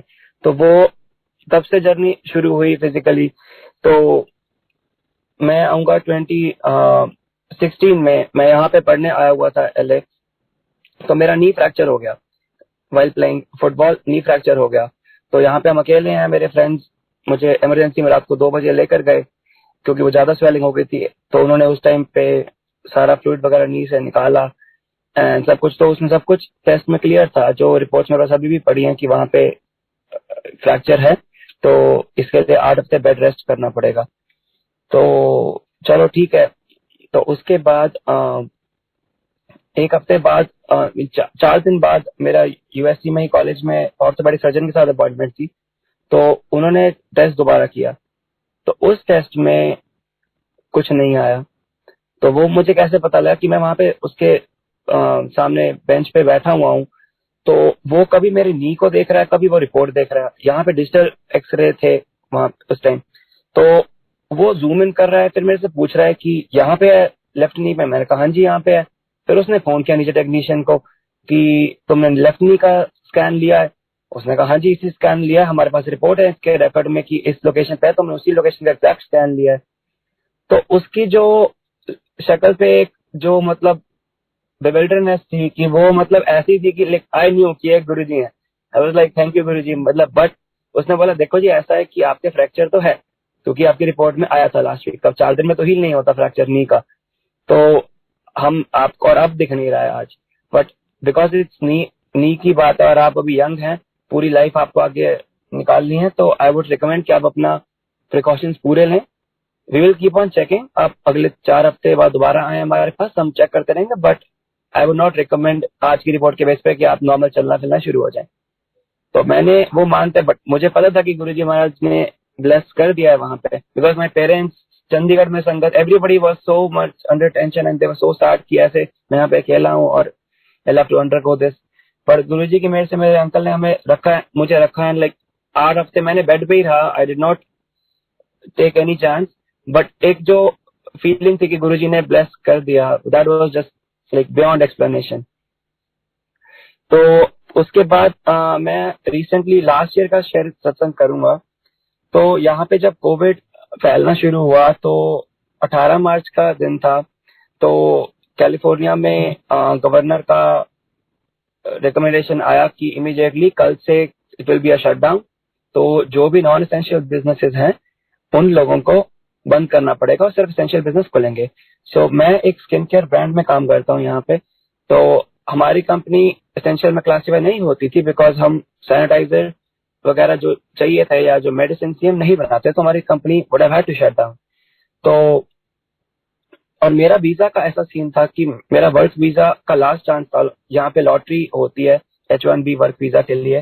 तो मेरा 2 साल से लॉटरी में नाम नहीं आया था एंड लास्ट चांस था लास्ट ईयर। सो उसके बाद या मुझे दोबारा से स्टूडेंट स्टेटस में जाना पड़ता या छोड़ना पड़ता। इट वाज लाइक बहुत मुश्किल। मुझे समाव ऐसा था कि डिस्पाइट लास्ट चांस था, बिकॉज हम गुरुजी के बच्चे हैं, गुरुजी ने इतना भरोसा डाल दिया है अंदर कि 1% भी मुझे टेंशन नहीं थी। मेरे दोस्त मुझे बोलते थे कि तुम मतलब ये लास्ट चांस है तो क्या प्लान है। सो मैंने, पर ये भी नहीं था कि मैं बिकॉज गुरुजी पे मैं सब कुछ डाल के अपना कर्म ना करें। तो मैंने अपना बैकअप प्लान जो था कि मुझे इस कॉलेज में एडमिशन लेनी पड़ेगी, इतने पैसे लगेंगे, वो सब मैंने कर रहा था। बट 1% भी मुझे टेंशन नहीं थी कि मेरा नहीं निकलेगा या कुछ प्रॉब्लम आएगी। बट उस टाइम क्या हुआ कि उस दिन 18 मार्च को जब ये हुआ तो शाम को मेरा जो हम सब रैप अप कर रहे हैं कि कल का आखिरी दिन है तो हम जल्दी भी आएंगे, सब कुछ सेटअप करना पड़ेगा कि कुछ खराब ना हो, पता नहीं कब तक बंद रहेगा ये। तो मेरा जो कंपनी का जो प्लांट हेड है वो मुझे बुलाता है। तो वो कहता है कि तुम्हारा वीजा कब तक है। मैंने कहा 30 मार्च तक। तो मैंने कहा नहीं सर, 30 मार्च को तो रिजल्ट आना है, मतलब लॉटरी का इनिशियल जो मेरा वीजा है वो तो 25 मई तक है। तो कहता अच्छा। तो कहता बट ऐसा है कि अब हमें समझ नहीं आ रहा कि हमारी कंपनी जो है कल से बंद हो रही है, तो ये कैसे चलेगा और पता नहीं अब कितनी देर तक बंद रहती है। तो we are looking to trim down कि हम अपने लोग कम कर रहे हैं। तो this might be it, you have helped us so much, आपने इतना अच्छा काम यहाँ पे किया है, इतना वो करा है, but this could be it. क्योंकि हम लोग कम कर, क्योंकि हमें अब कुछ पता ही नहीं है कि हम 80 कंट्रीज में सेल करते हैं पर सब सारा वर्ल्ड बंद हो चुका है। तो हमें पता ही नहीं है कि सारे ऑर्डर कैंसिल हो रहे हैं कि कैसे होगा। ओके, तो दैट वाज सडनली कि ये क्या हो गया। बट तब गुरुजी ने इतना भरोसा दिया था कि आई केप्ट माय काम। मैंने कहा कोई बात नहीं। और उसी दिन में क्या हुआ था कि एक कॉस्मेटिक की मैगजीन आती है स्किन केयर की, तो वो मैंने कभी नहीं खोला। टाइम बहुत रेयर मिलता है कि टाइम मेरे को मिल जाए खोलने का। पता नहीं गुरुजी ने वो कैसे खुलवाई। मैंने एक ही ईमेल खोली उसमें से, और उस ईमेल में लिखा हुआ था कि जो FDA है, यहाँ की जो अथॉरिटी है यूएस की, उसने अलाउ कर दिया है कि जो कंपनीज बना सकती हैं पर उनके पास लाइसेंस नहीं है वो सैनिटाइजर बना सकते हैं, क्योंकि सैनिटाइजर की शॉर्टेज आ गई है एंड करंट जो मैन्युफैक्चरर हैं जिनके पास लाइसेंस है वो बना नहीं पा रहे हैं ना। तो जिनके पास रॉ मटेरियल तो सेम होता है, बस लाइसेंस चाहिए होता है आपको, जो आसानी से मिलता नहीं है। तो वो उन्होंने कहा कि हम टेम्परेरीली हम लाइसेंस की रिक्वायरमेंट हटा रहे हैं, बस अब ये फॉर्मूला है, आपको कुछ और नहीं करना, ये फॉर्मूला ये इंग्रेडिएंट डालो, अगर आपके पास है आप बनाओ और उसको बेचो, बिकॉज हमें कंट्री में सैनिटाइजर की शॉर्टेज को रोकना है। मैंने पता नहीं कैसे वो ईमेल मैंने अपने बॉस को भेजी है, मैं अपना काम करता रहा। तो उसके बाद तो शाम को ये मुझे निकालने वाली बात हुई, तो मैं अपनी तरफ से अपना सामान मैंने इकट्ठा किया और मैं निकल गया। इट वॉज 30 मिनट ड्राइव घर की। तो मैं घर जा रहा हूँ, अपनी फ्रेंड से बात कर रहा हूँ एंड शी इज लाइक कैसे कैसे निकाल सकते हैं आपको। मैंने कहा निकाल दिया, क्या कर सकते हैं, दिस इज इट। अब कुछ उनके हाथ में भी नहीं है पर निकाल दिया। But somehow I was very much काम एंड उसका नुकसान यह था कि जॉब ही नहीं जा रही थी, मेरा वीजा स्टेटस भी जा रहा था, बिकॉज मेरा लॉटरी में नाम डला हुआ था। तो अगर वो मुझे उस टाइम निकाल देते तो मेरी वो एप्लीकेशन कैंसिल हो जाती। तो इसका मतलब ना मैं उस एप्लीकेशन जो का, ना मेरी जॉब, तो like zero status suddenly from regular citizen to zero. तो चलो मैं घर आता हूँ। तो मैंने आने से पहले क्या किया, मैंने अपने कंपनी के सीईओ को एक ईमेल डाल दिया कि ऐसे ऐसे मेरे को भी पता लगा है कि मतलब मेरे को निकालने की बात चल रही है। तो मैं ये बताना चाहता हूँ कि मैंने मतलब मुझे निकालोगे तो मेरा कंट्री में स्टेटस ही खत्म हो जाएगा। तो अगर आप चाहे मेरी सैलरी रिडक्शन करना चाहते हैं, if you are looking to save cost, तो आप सैलरी रिडक्शन कर दीजिए। अगर आपको, और उन्होंने, मेरी सीईओ ने मुझे पहले कहा था कि अगर आपको पढ़ाई में हेल्प चाहिए तो we are ready to spend money for you to keep you here. तो मैंने उससे ये भी बोला कि अगर आप जो पढ़ाई वाली बात है, अगर उसमें पैसे आप नहीं भी दे सकते मेरे वीजा के चक्कर में, तो कोई बात नहीं, I spend on my own, मैं अपनी सेविंग में से खर्च दूंगा, बट मेरे को वीजा स्टेटस की वजह से I need to be employed, otherwise मेरा वीजा ही कैंसिल हो जाएगा, लाइक मेरा रहना ही यहाँ कैंसिल हो जाएगा, which will affect my career. मैं ये ईमेल डालकर मैं आ गया था। आधे घंटे बाद मैं घर आके चेक करता हूँ, एंड मैंने बोला, मैं चेक तो करूँ, ईमेल करा था, बट मेरे को मेरे बॉस ने भी ये बोला, कहता वो ईमेल का रिप्लाई नहीं करेगा सीईओ, उसको बहुत छोटी ईमेल लिखो, उसकी कंपनी कल से बंद हो रही है, 1 महीने, पता नहीं अभी 1 महीना लगे, पर पता नहीं कब तक चले ये कोविड, तो मुझे लगता है नहीं रिप्लाई करेगा, तो ईमेल डाल दो उसको एक। तो जब मैं वापस घर पहुंचा, मैं कार में बैठा हुआ हूँ, तो मैंने अपना ईमेल इनबॉक्स खोला, तो उसमें पता नहीं कितनी ईमेल्स, मेरे को समझ नहीं आया ये कैसे। मैंने सबसे पहले उस पर देखा तो वो सीईओ ने ईमेल, जो मेरा बॉस कह रहा था कि वो रिप्लाई पता नहीं करता, उसने 8 मिनट बाद रिप्लाई करा हुआ था, और इतना लंबा रिप्लाई कि देयर इज नो वे हम तुम्हें निकाल सकते हैं, कि तुमने इतना काम कंपनी के लिए किया है, हम ऐसे नहीं निकाल सकते, तो बट ये ऑल तुम्हारे वीजा के लिए डिपेंडेंट है कि तुम्हारा वीजा निकलता है कि नहीं निकलता लॉटरी में, बट मैंने बात की है, अगर हम नहीं भी निकलता तो we are even ready to keep you at an exorbitant cost as well, तो इतने पैसे के लगने तब भी अलग, we are ready to keep you. तो मतलब एक सीईओ से ये चीज आना कि I am nobody, like मुझे 1.5 साल हुआ है कंपनी में काम करते, बट पता नहीं गुरुजी ने ऐसा मतलब वो ही दिलाते हैं सब कुछ, वरना हम तो कुछ भी नहीं है। तो उससे ये आना, एंड आई वाज लाइक वाह, जय गुरुजी, मतलब ये तो बात ही पलट गई पूरी। और ये बात है कि गुरुजी मतलब हमारा ध्यान ही नहीं रखते हैं, वो ऐसे मतलब आपको चीज देते हैं जो आप डिजर्व 1% भी नहीं करते। तो वो जो एक ईमेल मैंने गलती से देखी और सेंड कर दी थी अपने बॉस को, उससे क्या हुआ कि वो ईमेल पहुंचते पहुंचते सीईओ तक पहुंच गया। तो फिर सीईओ ने, जिसने मुझे निकाला था, उसको कॉल किया होगा, क्योंकि वो प्लांट का हेड था, कि ये जो है तुम्हारे पास कहां से आई, मतलब, तो उसने बोला कि ये तो सुब्रात ने दिया था। तो हुआ ऐसा कि उस ईमेल की वजह से हमने चेक करे, हमारे पास रॉ मटेरियल सारे थे वो, तो वो ये हुआ कि हमारी कंपनी एक एसेंशियल बिजनेस क्लासीफाई हो गई, और वो बंद ही नहीं हुई। तो जहां पे इतने लोगों की, पता नहीं कितने लोगों की जॉब जाती, और कितना हमारा लॉस होता कंपनी का, क्योंकि पूरे वर्ल्ड में सेल करते हैं हम, तो वो कंपनी खुली रही। उन्होंने सिर्फ वर्कफोर्स बोला कि जितने बंदे घर से काम करेंगे शुरू के टाइम, जब तक हम सेट कर रहे हैं सारे प्रोटोकॉल, सब डिस्टेंसिंग वगैरह के, पर तब तक कंपनी बंद नहीं हुई। और फिर सीईओ ने क्या किया, उसने एक ईमेल पूरी कंपनी को डाली, इंक्लूडिंग हमारे डिस्ट्रीब्यूटर ऑल ओवर वर्ल्ड जो फैले हुए, उन सबको, कि as you all know Covid की वजह से प्रॉब्लम आ रही है, बट हमारी कंपनी एसेंशियल बिजनेस क्लासीफाई हो रही है, क्योंकि हम सैनिटाइजर बनाएंगे, and as a part of our goodwill gesture हम उनको बेचेंगे नहीं, हम शुरू के इतने हजार बॉटल, इतने 40-50 हजार बॉटल्स हम सिर्फ यहाँ के हॉस्पिटल्स को डोनेट करेंगे। तो हमने, हमारे पास रॉ मटेरियल्स वो हैं, हम वो सारा डोनेट करेंगे उनको, और उसके बाद वो आज तक जो जितना बेचते हैं उतना डोनेट भी करते हैं साथ में। और उसने उसके नीचे लिखा हुआ कि and this all was put possible because of our super hero Sukrat who share this information with us, जिसको हमने वेरीफाई कराया अपने लॉयर से, तो वी आर गुड। तो मैं तो डिजर्व भी नहीं करता था, वो मुझे पता था कि अंदर, कि मैंने तो जस्ट आई सॉ दिस, और मैंने वो करके, मतलब वो तो काम एक्चुअली एचआर का या किसी लीगल अथॉरिटी का था, जो उसको देखता, परखता और हमें बताता हमारी कंपनी को कि आप इस लूप होल से आप अपनी कंपनी खोल सकते हैं, बंद नहीं रख सकते ये। और वो 4 दिन पहले आई थी रूलिंग, ये भी नहीं उसे दिन आई हो, 4 दिन पुरानी रूलिंग जो आई थी, पूरी दुनिया को पता होगी, हमारी कंपनी में सबको पता नहीं, गुरुजी ने ब्लाइंड कर दिया कि उन्होंने देखी नहीं, और मैंने सिर्फ देखी और मैंने करा। तो इतनी ज्यादा इज्जत मिली कि सारी कंपनी के जो डायरेक्टर से लेके सारे लोग जो मुझे जानते भी नहीं है, जो कहीं और सिटी में, कहीं और कंट्री में बैठते हैं, वो ईमेल कर रहे हैं थैंक यू सुकरात, और जो लोग जानते कह रहे हैं we knew it was you, तुमने करा। तो मतलब ऐसा हुआ था कि मतलब मैं जस्ट समझ ही नहीं आ रहा था, पर ये मुझे पता था कि गुरुजी करने वाले, वरना हम तो जीरो हैं सबके सामने। तो वो बात वो अभी भी रिकॉग्नाइज करते कि मेरा रिव्यू था लास्ट मंथ, तो उसमें भी प्लांट हेड जिसने मुझे फायर किया था, उसने मुझे बोला कि मैं अभी भी नहीं भूल सकता जो तुमने उस दिन किया, एंड हमारी कंपनी, और गुरुजी ने ऐसा हमारी कंपनी को ब्लेस किया कि कोविड में सारे बिजनेस बेचारे because of this unforeseen issue खराब हुए या आउट ऑफ बिजनेस गए या उनकी सेल्स कम हुई, हमारी कंपनी 3 गुना 4 गुना बढ़ी जा रही है कि हमसे डिमांड मीट नहीं हो रही है, हायरिंग पे हायरिंग हो रही है कि हमसे डिमांड मीट नहीं हो पा रही।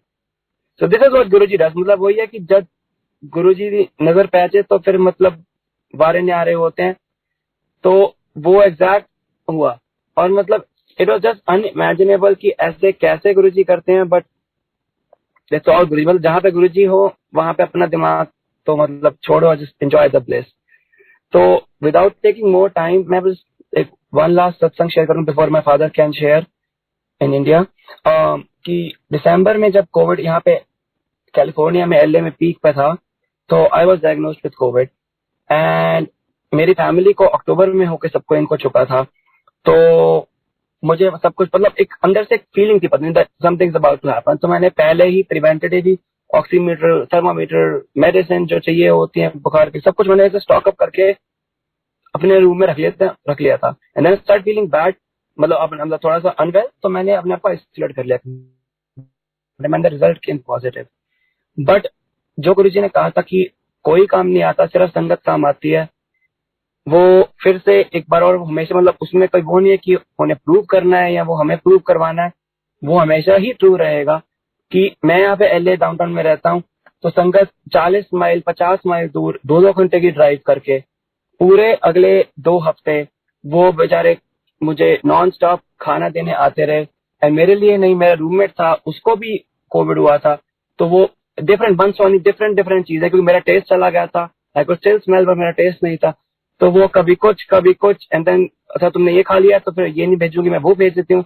संगत की मतलब इतनी सपोर्ट थी कि हम यहाँ पे अमेरिका में लिटरली आई कैन से कि मैं एलए में रहकर मैं इंडिया की लाइफ जी रहा हूँ with all and all only Guruji Maharaj grace. मतलब there is no question without that. वो अगर उनकी ग्रेस ना हो तो क्या लाइफ होती है, I can not even think of that. मतलब एक ऐसी फीलिंग है कि कुछ भी गलत होने से पहले कि गुरुजी महाराज हैं, ही इज देयर, तो कि कुछ खराब नहीं होगा। एंड अगर जो होगा वो हमारे कर्म में उन्होंने बहुत छोटा कर दिया है। बट उनके बिना लाइक हमारी फैमिली भी यहाँ पे संगत ही है, हमारा फन टाइम भी उन्हीं के साथ होता है, हमारे सत्संग भी उन्हीं के साथ होते हैं, कुछ प्रॉब्लम हो वो भी उन्हीं से शेयर करनी है, कुछ अच्छा हुआ वो भी उन्हीं से शेयर करना है। एंड दिस इज व्हाट जो लव यू गुरुजी संगत की बना के गए। और उनको हम जानते भी नहीं पहले, सबको बस किसी को 1 साल हुआ जानते, किसी को 2 साल हुए जानते, किसी को 3 साल हुए जानते। तो गुरुजी ने ऐसा एक मतलब बॉन्ड सब संगत से बना दिया है कि और हमारी लाइफ उन्हीं के आसपास रिवॉल्व करती है। जय गुरु जी। I am Anil Chopra. मैं अनिल चोपड़ा गुरुजी और गुरुजी की प्यारी संगत को प्रणाम करता हूँ। मैं धन्यवाद करता हूँ गुरुजी का कि गुरुजी ने आज दोबारा हमें अवसर दिया अपनी महिमा का गुणगान करने का। और मैं धन्यवाद बड़े मंदिर का भी करता हूँ कि उन्होंने हमें इसे योग्य समझा कि हम दोबारा गुरुजी की महिमा का गुणगान कर सकें। तो मैं गुरुजी के साथ हमारी जो यात्रा थी वो शुरू हुई 1997 में 1997 में, जैसा कि मेरी आंटी ने बताया। तो शुरू में तो मुझे ऐसे लगता था ठीक है जी इन्होंने जाना है गुरुजी के पास। ये तो पहले फर्स्ट इंस्टांस में ही जैसे गुरुजी ने अपनी शरण में ले लिया था ना, कि उन्होंने उसी वक्त जज कर लिया था कि ये तो भगवान है, हम भगवान के पास आ गए हैं, हमें तो बस सब कुछ मिल गया है। पर मैं थोड़ा जैसे माइंड बेबी सा होता है, मैंने ऐसे सोचना चलो ठीक है जाना है गुरुजी के तो चलो जाना है, ठीक है घर बैठ के क्या करना है, गुरुजी के पास जाएंगे। तो धीरे धीरे गुरुजी ने ऐसे अपने रंग में रंगा कि जैसे गुरुजी की ऑरा होती है, गुड फीलिंग होती है। तो फिर ऐसे लगने लगा कि जैसे जैसे गुरुजी के नहीं जाना, कोई कभी सोच ही नहीं सकते थे कि आज का दिन है तो हम गुरुजी के बिना निकालेंगे, क्योंकि गुरुजी डेली दर्शन देते थे, डेली सेक्टर 33 में बैठते थे। तो हमने गुरुजी के पास जाना, वहां पे संगत ने अपने एक्सपीरियंस शेयर करने, और सुन के बड़ी हैरानी होती थी कि मतलब from that day we can think कि जी जहां पे मेडिकल साइंस खत्म होती है वहां से गुरुजी की ब्लेसिंग स्टार्ट होती है। किसी ने कुछ बताना, किसी ने कुछ बताना। इस जर्नी में ही एक बार ऐसे हुआ कि मेरे मदर जो थे वो उनको हार्ट प्रॉब्लम थी, तो हम डॉक्टर के जाते रहते थे रेगुलरली। कभी उनको सांस चढ़ जाना, कभी कुछ आ जाना, कभी एकदम से पसीना आ जाना, तो ऐसे मतलब काफी परेशानी थी। तो एक बार डॉक्टर ने बोला कि इनकी टीएमटी करा लो फिर पता लग जाएगा। तो टीएमटी के बाद दोबारा जब डॉक्टर को दिखाया, उसने रिपोर्ट देखी तो कहते हैं जी इनकी तो 2 आर्टरीज ब्लॉक्ड हैं, बाकी 2 आर्टरीज का तो एनजीओ के बाद पता लगेगा, एंजियोग्राफी के बाद पता लगेगा। आप पीजीआई में थे हम, तो आप डेट ले लो, आप कर लो, उससे हम देन वी कैन सी कि फर्दर ट्रीटमेंट क्या देना है। तो हमें किसी ने एडवाइस किया, हमारे फैमिली फ्रेंड हैं, डॉक्टर हैं, उन्होंने कहा बेटर है एस्कॉर्ट्स में चले जाओ।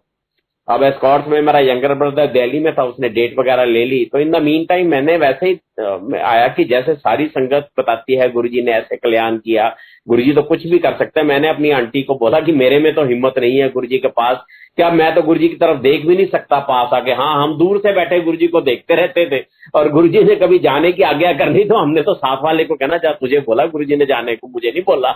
और अगर गुरुजी ने जब संगत को जाने की आज्ञा देनी, हमने आंखें बंद करके बैठ जाना कि जैसे पता नहीं कितना ध्यान लगा हुआ है, बस this is on the lighter side. तो मैंने अपनी आंटी को बोला कि मैं तो बोल नहीं सकता, तो आप ही जाके बताओ गुरुजी को, बात करो। तो शी वेंट टू गुरुजी, तो उन्होंने बताया गुरुजी इस तरह मम्मी की प्रॉब्लम थी, तो डॉक्टर ने एंजियोग्राफी कराने ली। क्या गुरुजी कहते हैं ना की है, शी कुडंट गेट मी। क्या बोला गुरुजी ने, गुरुजी काफी तेज बोलते थे, तो उसने कहा है जी, गुरुजी कहते हैं ना की है, उन्होंने नाम बता दिया। गुरुजी ने एक तरह ऐसे देखा, 1 मिनट मतलब फ्यू सेकंड्स, कहते हैं बात गल करांगे।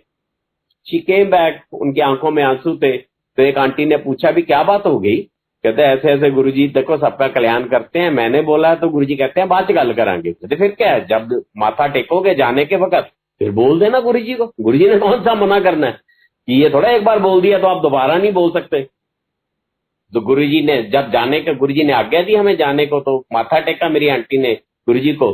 तो कहते गुरुजी मम्मी दा तुसी तुहानू दस्सिया सी, तुसी क्या सी बाद च गल करांगे। गुरुजी कहते गल की करनी है, कर दिता कल्याण। अच्छा, वो खुशी खुशी वापस आ गए। तो 2 दिन के बाद जब एंजियोग्राफी हुई, तो डॉक्टर ने जो कर रहा था, मेरा ब्रदर पास ही खड़ा था, कहता who is she to you young man, कहता शी इज माई मॉम। कहता congrats, everything is perfectly all right. तो वो आ गया, वो भागा भागा नीचे आया, मेरे फादर को बताया, उन्होंने फोन पे हमें यहाँ बताया। तो हम गुरुजी के पास जाने ही लगे थे। तो जैसे ही हम गए तो मेरी आंटी ने माथा टेका, तो गुरुजी को कहते गुरुजी मम्मी की रिपोर्ट आ गई है, सारा कुछ ठीक है। गुरुजी कहते अच्छा, तेरी माँ लगती है तेरी सस लगती है। शी सेड गुरुजी सस लगती है।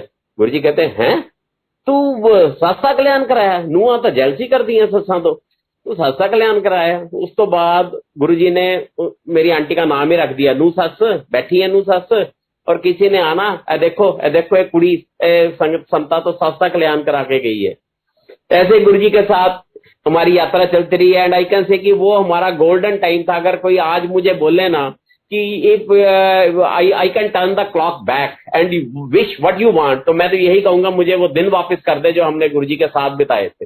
सच्ची इतना मतलब अब दिल में ऐसे फील होता है ना कि क्या वो टाइम था। और आज भी संगत जो हमारे क्लोज फ्रेंड हैं, जो संगत के हैं, वो कहते थे आपके बच्चे छोटे छोटे थे, आप ऐसे चले जाते थे, 8 बजे जाते थे, और बाद में तो आपको गुरुजी कभी 2 बजे कभी 3 बजे भेजते थे। बच्चों ने अगले दिन स्कूल जाना है, आपने अपने काम पे जाना है, कैसे जाते। मैं कहा ये गुरुजी की ही बस महिमा थी कि हमें कुछ नहीं पता लगता था कि कैसे हम अगले दिन काम पे भी सुबह उठ के चले जाते हैं, शाम को फिर गुरुजी के पास आ जाते हैं। मैं कहूँ उस संगत की श्रद्धा देखो, जो इतनी संगत के लिए लंगर बनाती है, वो भी तो काम पे जाते हैं ना, वो इतनी संगत के लिए लंगर बना के लाते हैं, इतनी संगत के लिए कड़ा प्रसाद बन के आता है। बोलो उस संगत की देखो कितना योगदान है, उस संगत की कितनी डेडिकेशन है, हम तो कुछ भी नहीं है। तो ऐसे ही एक बार गुरुजी हमें उदयपुर लेके गए, तो वापसी पे उदयपुर लेके गए तो वहां पे गुरुजी डायस पे बैठे थे। तो जैसे इनॉग्रेशन स्पीचेस हुई, तो एक अंकल थे, तो किसी ने बताया कि ये जो है ना ये रिको ऑटो है, क्योंकि उदयपुर इज इन राजस्थान, तो वो रिको वहां पे शायद होगा Rajasthan industrial corporation something like that, तो ये उसके एमडी हैं। ठीक है, वो साथ बैठे थे। तो चलो ठीक है, उसके बाद सारा कुछ हो गया, तो लंगर मतलब हमने खाना शुरू कर दिया। गुरुजी के थोड़ी देर वैसी नजर पड़ी, तो हमने देखा वो जो एमडी जिसको कह रहे थे वो तो गुरुजी के पाँव में बैठे। अब गुरुजी ने पता नहीं क्या मतलब ही उसने देख लिया कि गुरुजी के जो साथ बैठा था वो पाँव में बैठा था गुरुजी के। और जब वापस आए तो एक चीनू भैया हैं, चीनू अंकल हैं, उनको गुरुजी ने अपने शूज दिए, उनको गुरुजी ने ड्यूटी लगाई, जाओ संगत नू ना बड़ा मंदिर दिखा के ले। तब बड़ा मंदिर बन रहा था, तो गुरुजी के शूज थे उनके पास। तो शूज उन्होंने बस में घुमाए, इतनी फ्रेग्रेंस शूज में कि आई कांट एक्सप्लेन, इतनी फ्रेग्रेंस गुरुजी के शूज में थी।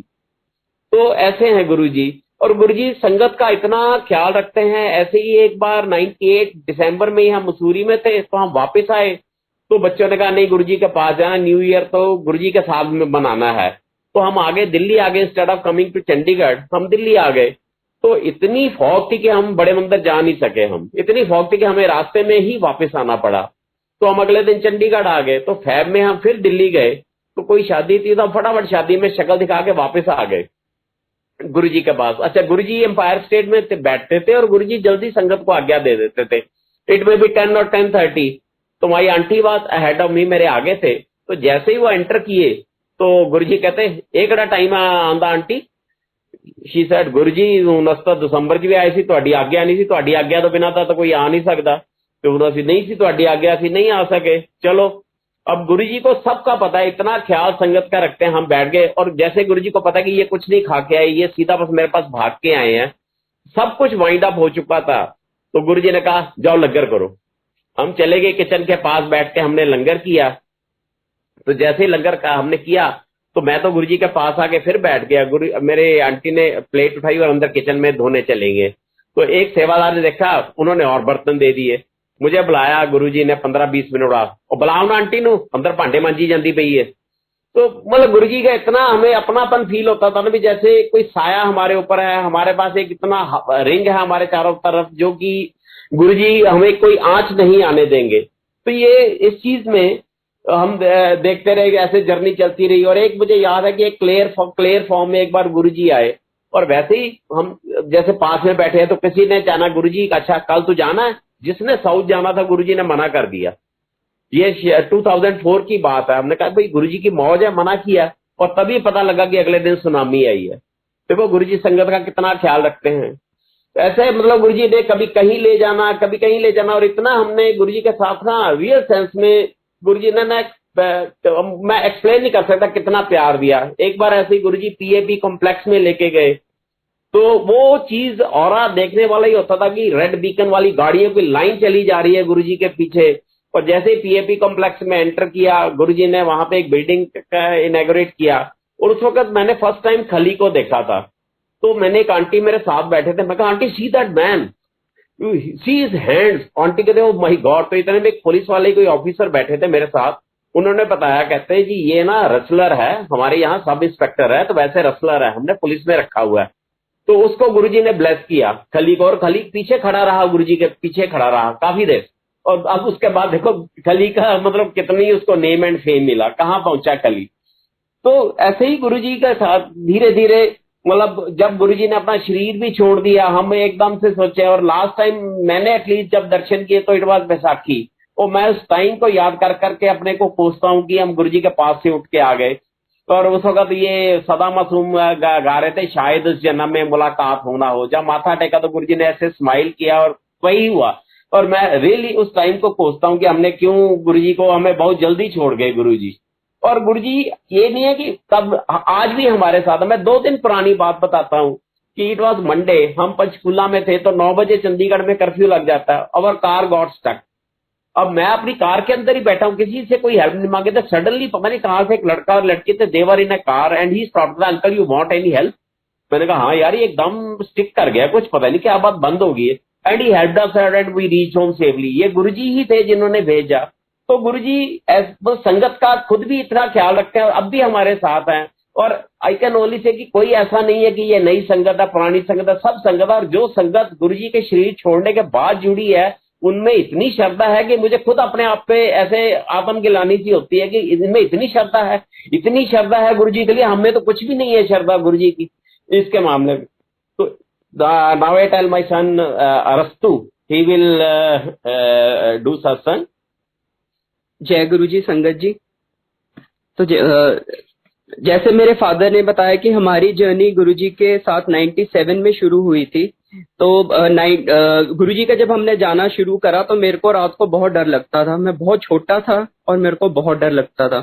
तो मैंने अपना मम्मा को कहा कि, मैंने कहा मम्मा मेरे को रात को ना बहुत डर लगता है। तो मम्मी कहते मैं मैनू ना दस, गुरुजी दे नाल गल कर। मैंने कहा मम्मी मैं कहा मेरे को तो डर लग रहा है। कहता नहीं नहीं बेटे, हमें तो गुरुजी डांट देंगे, तू छोटा बच्चा है, तेरे को गुरुजी कुछ नहीं कहेंगे। तो मैं गया गुरुजी के पास, मैंने गुरुजी को कहा गुरुजी मैनू ना राती ना बहुत डर लगता है ਤੇ ਮੈਂ ਨਾ ਤੁਹਾਡਾ ਨਾਮ ਵੀ ਜਪਦਾ ਹੈ, ਮੈਂ ਹਨੂਮਾਨ ਚਾਲੀਸਾ ਦਾ ਵੀ ਪਾਠ ਕਰਦਾ ਤਾਂ ਪਰ ਫਿਰ ਵੀ ਮੈਨੂੰ ਬਹੁਤ ਡਰ ਲੱਗਦਾ ਹੈ। ਤੇ ਗੁਰੂ ਜੀ ਕਹਿੰਦੇ ਅੱਛਾ ਤੂੰ ਕਿੰਨਾ ਦਾ ਮੁੰਡਾ ਹੈ? तो मैं क्या गुरुजी चोपड़िया दा। मैं इतना बेवकूफ था पर मैं बहुत छोटा बच्चा था, मेरे को ये कहना चाहता गुरुजी आपका बच्चा। तो गुरुजी कहते अच्छा काम कर, कल चांदी का कड़ा बना ले। तो अगले दिन हम चांदी का कड़ा ले गए, मैं और मेरा छोटा ब्रदर जो बहुत ही छोटा था, गुरुजी ने हम दोनों को चांदी का कड़ा डाल दिया। और उसके बाद संगत जी आप बिलीव नहीं करोगे, मेरा बिल्कुल रात का डर ही खत्म हो गया, क्योंकि मेरे को अंधेरे से बहुत डर लगता था। तो अब वो कड़ा छोटा हो गया, क्योंकि जैसे जैसे एज बड़ी होती गई कड़ा छोटा हो गया। तो गुरुजी 8 फेब 2003 को डुगरी में गुरुजी के फ्रेंड की डॉटर की मैरिज थी, तो गुरुजी वहां पे आए थे। तो मैं और मेरा भाई कड़ा वैसे ही बनवा के लेके गुरुजी के पास, आप कह लो चाहे ओवर स्मार्ट कह लो, हमें तो मत है नहीं, गुरुजी ही समझ देते हैं। तो गुरुजी के पास गया मैं, तो मैंने कहा गुरुजी ये कड़ा अपने ना 97 से चंडीगढ़ च पाया सीगा ਤੇ ਇਹ ਕੜਾ ਤਾਂ ਗੁਰੂ ਜੀ ਛੋਟਾ ਹੋ ਗਿਆ। ਤੇ ਗੁਰੂ ਜੀ ਕਹਿੰਦੇ ਕੋਈ ਨਹੀਂ ਅਸੀਂ ਨਵਾਂ ਪਾ ਦਾਂਗੇ। तो मैंने जेब से कड़ा निकाल के दिखा दी, मैं कहा गुरु जी देखो नवा कड़ा लेके आए हैं। तो गुरु जी हसन लग पे बिल्कुल। तो एक आंटी नाल बैठे थे, कहते गुरु जी देखो बच्चे किन्ने तेज हो गए ना, कड़ा अपने नाल ही लेके आए ने। तो गुरु जी ने वो दूसरे वाला कड़ा डाल दिया। और मैंने पूछा गुरु जी पुराने कड़े का क्या करूं? गुरु जी कहते हैं इन्हें पानी च परवाह कर देना। तो गुरु जी की इतनी कृपा है, इतनी ब्लेसिंग्स है कि जो उसको हम बयान भी नहीं कर सकते। 97 में जब हम 33 सेक्टर गुरुजी के पास जाते थे, हम बच्चे थे, पर हमने बिल्कुल गुरुजी के सामने, गुरुजी ने कभी नहीं रोका कि बच्चों को नहीं सामने बैठने को, हमने सामने बैठ जाना और वेट करते रहनी। मम्मा की ड्यूटी किचन में होती थी बर्तन धोने की, और उस टाइम आप संगत जी कोई सेल फोन ही नहीं होता था, कुछ भी नहीं होता था। पर गुरुजी की ऐसी मर्जी थी कि जब भी गुरुजी का कोई झूठा प्रसाद आता था, कि जैसे गुरुजी ने अगर मशरूम का सूप पिया या फिर गुरुजी ने बेल के शरबत पीते होते थे गुरुजी, अगर उनका झूठा गिलास आया तो पता नहीं कहां से मैंने और मेरे छोटे भाई ने किचन के बैक डोर पे आ जाना, और मम्मा ने हमें प्रसाद दे देना। वो पता ही नहीं लगता था कि गुरुजी कैसे करता था, क्योंकि हम उठते तो थे नहीं थे, पर उसी टाइम हम क्यों उठते थे और क्यों अपनी मम्मी के पास किचन के बाहर जाके खड़े हो जाते थे, वो गुरुजी को ही पता है, गुरुजी ही करते हैं सारा कुछ। तो संगत जी 97 में गुरुजी का बर्थडे था 33 सेक्टर में, और बहुत कम संगत थी, 200-250 से ज्यादा संगत नहीं थी। हॉल में बैठे हुए थे सारे। गुरुजी ने मेरे को याद है गुरुजी ने ब्लैक फॉरेस्ट का केक काटा था, और मेरे को ब्लैक फॉरेस्ट केक बहुत पसंद था। तो सेवादार आके मेरे को ब्लैक फॉरेस्ट का केक मेरे को प्रसाद देंगे। जब गुरुजी ने केक काटा तो उसके बाद प्रसाद देंगे, मेरा और खाने का मन करे। मैंने कहा गुरुजी, मैं कहा पता नहीं बुलाते भी हैं कि नहीं है। इतने में मेरे साथ वाले अंकल थे, वो मेरे को अपना प्रसाद आगे कर दिया। कहते kid you will have the prasad? मैंने कहा हाँ जी अंकल मैं खा लूंगा। कहते बेटे मैंने रूट कनाल के ट्रीटमेंट करवाया, तो मैं तो प्रसाद खा नहीं सकता, आप खा लो, अदरवाइज प्रसाद का नादर होगा।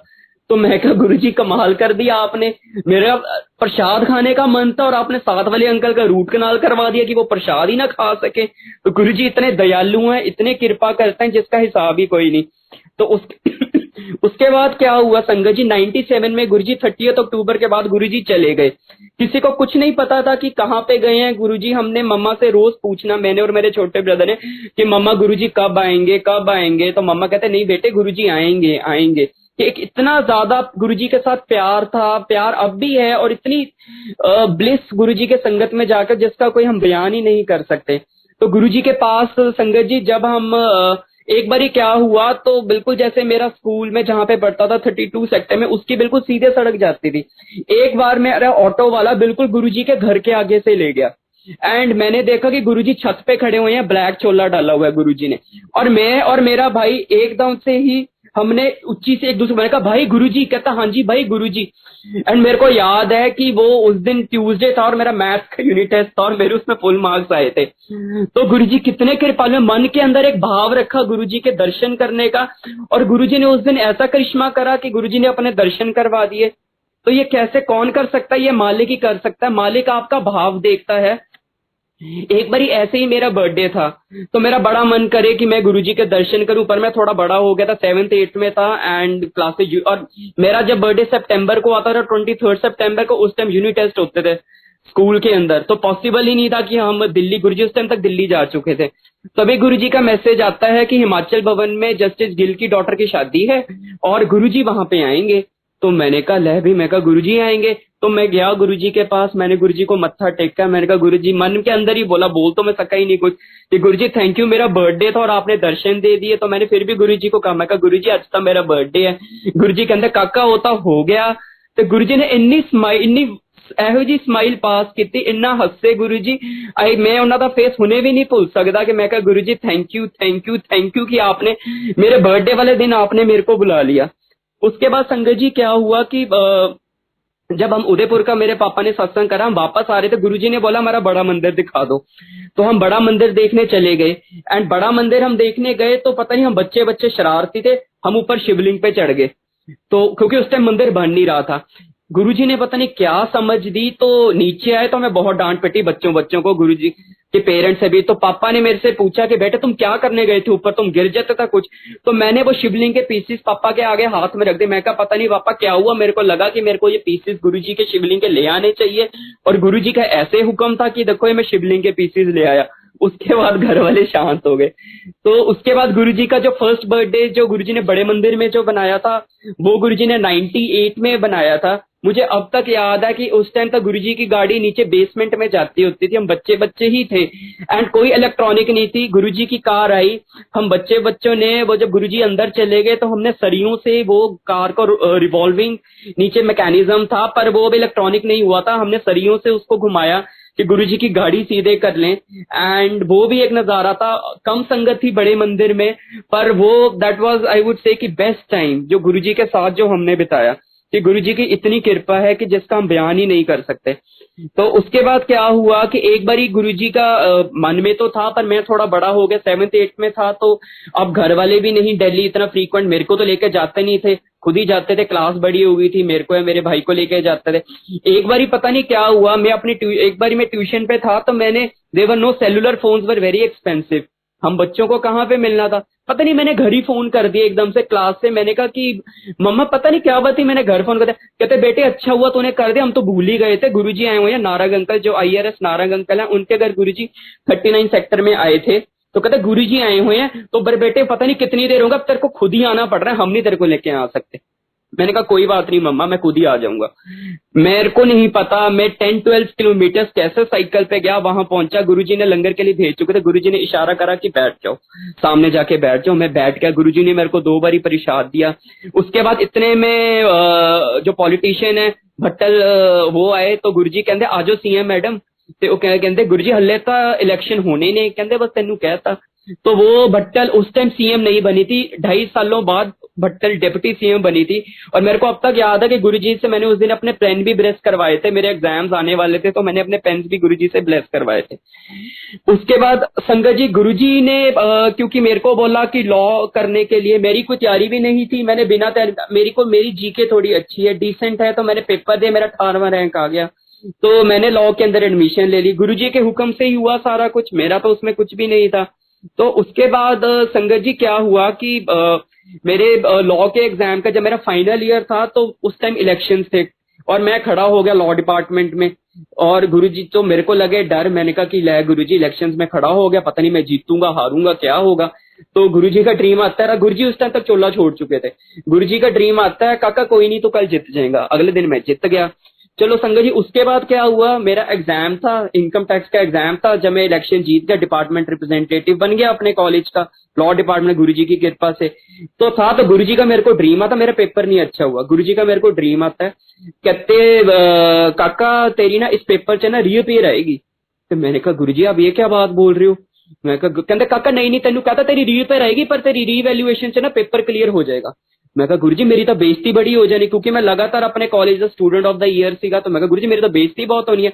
फिर मेरे को गुरुजी ने बोला काका तेनू इलेक्शना च पता तू की कितना सीगा, मैंने इलेक्शनों में क्या करा था, मैंने अपने ऑपोजिट कैंडिडेट्स की बहुत निंदा करी थी। तो ये गुरुजी का एक हमारे लिए एक हुक्म है या एक सीख है कि हमें निंदा नहीं करनी चाहिए। कोई आपके साथ जितना मर्जी बुरा कर ले, कोशिश करिए, बट हम फिर भी ह्यूमन बीइंग है, हम निंदा करते हैं।